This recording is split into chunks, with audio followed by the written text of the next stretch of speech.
Do you think any teams can benefit from the uniqueness of the situation? In other words, you're always together. You're always on the road, and maybe some teams feel like they play better when they're on the road. A lack of media obligation. I can already picture that conversation happening in Toronto. The Leafs go on a run. Fans are going to demand that the media is never allowed back in the building.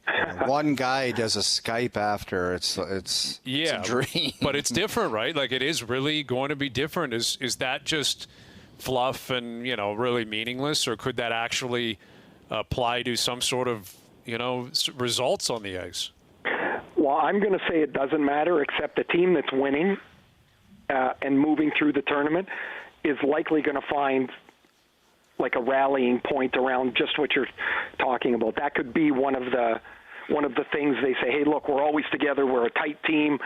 We've bonded. We do everything together. That's really helped us on the ice.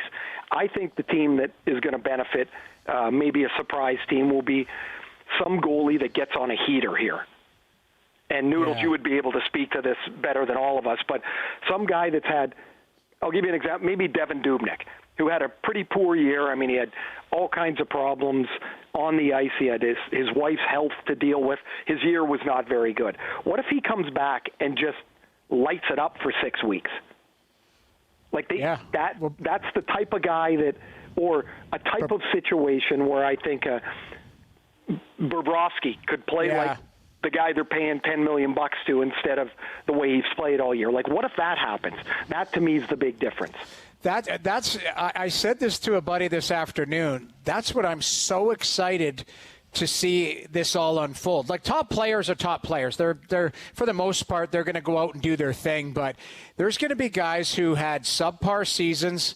Like, this is an off season, the length of this. So they're going to flush that season down the toilet. So bring it back to the Leafs. A guy like Tyson Barrie has got a blank canvas right now. So if he shows up and plays like he's capable of playing, you're going to forget what he did for 3-4 months this past season. Same with Cody Ceci, guys like that. But you look at Bobrovsky, there were a couple other players in Florida that weren't playing well consistently. Pavelski in Dallas had a real tough start there. Like, there are some guys that have an opportunity. Even Mitch Marner, I know he had the stats, but I think there's still another level for Mitch Marner from the previous year that he had set the bar. So it'll be really interesting to see. There's no guarantee that Pasternak's going to hit the ground running and just dominate with scoring like he did this season. Like, maybe a full team, Noodles. Like, you know how confident people are in the way they build their team. I'm looking at Montreal in particular. I think Bergevin feels like he's put together a better team than what they looked like all year. What if they get through Pittsburgh and then they go on a bit of a run? All of a sudden, they're going to say basically the first 70 games were meaningless. That's not who we really were. To piggyback on top of both of those comments, Ray, do you think it's just one of the powerhouses that get the job done and mop up everybody? Or do you see a surprise team, kind of not necessarily a play-in team, but just a surprise team? How do you ultimately think it plays out? Well, okay, so Pittsburgh was, what were they, fifth in the conference? Right. Like, I wouldn't say they're a surprise, but remember how beat up they were? And so if Crosby's okay, which I don't, he's got apparently some kind of core sort of thing. He was out there today, though. He was skating and practicing with the team today. So, I mean, let's assume he's okay. They got Jake Gensel back. They've got their defense back. Matt Murray was starting to play really well. Like, they're not really a surprise, but man, that seems like a better I know everybody's talking about that series because of Carey Price, but to me that would be a team I go, you know what? They could be really good. No surprise, I think Vegas could be really good. Mm-hmm. Like what if, just think, they're in a position if Fleury stumbled, they were in big trouble. Now they got Robin Lehner there. Right. Like, that's a damn good team. But you're right, guys. But I was thinking about this afternoon, and I'm not lying. You could make a case for 12 to 14 teams to win this thing, like, legitimately. Like, we just made an argument, Montreal health or whatever. But I'm talking, like, we're not even factoring in Tampa, Washington, like the teams that have had strong seasons, teams, right? The better teams, the top tier, right? But then the second tier, the Leafs go on a run. Philadelphia goes on a run. Like Dallas goes on a run. Like all of a sudden you're looking at it. I think Colorado is a fantastic team. If they get saves from a goaltender, they are an unreal team.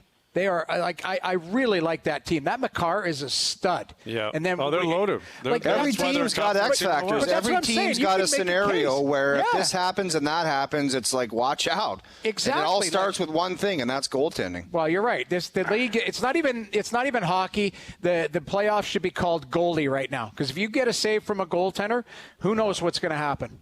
Well, and maybe it's even. I mean, it's always so super important, but maybe it's even more important now because I don't know what you guys think the quality of play is going to be, but I'm thinking it's like November hockey, which is scrambly, lots of chances. If your goalie's locked in now, like if he gets off the ground, like just playing it at a tremendous level, maybe that takes a team that's a mid-pack team and puts them into a different category, because there's no way, even though they can call it the play-in round or the Stanley Cup playoffs or whatever they want, but the quality of play is not going to be that. Like there's just no way it can be. It's going to increase the level as the tournament plays out, but it's got to obviously start at a level that is not what we think a playoff game is going to look like. It's going to be scrambly and ratty in the defensive zone. I think there'll be all kinds of chances, and if your goalie's good, man, he might be able to steal one of these 3 out of 5s early, and then you're like, hey, you know what? We're in a series now, because these 3 out of 5s are going to go like super fast. Oh, it's a week. Yeah. It's a week. Yeah. Like they are over in a week. Done all this. 3 out of 5, boom, gone. Thanks for coming. And think of how tight things are going to be in the rear end if you lose that first one and you're a team that's projected to win. Like let's say Montreal wins that first game. What are we going to be talking about? Like, oh, Pittsburgh's in big trouble. And especially if you lose big in that first game, you just have an ugly. Like, how quickly these things turn, and it'll just be I can't wait for next weekend. I can't wait. I'm very excited about it. It's going to be awesome. I can't wait for tomorrow night, and tomorrow is just exhibition games.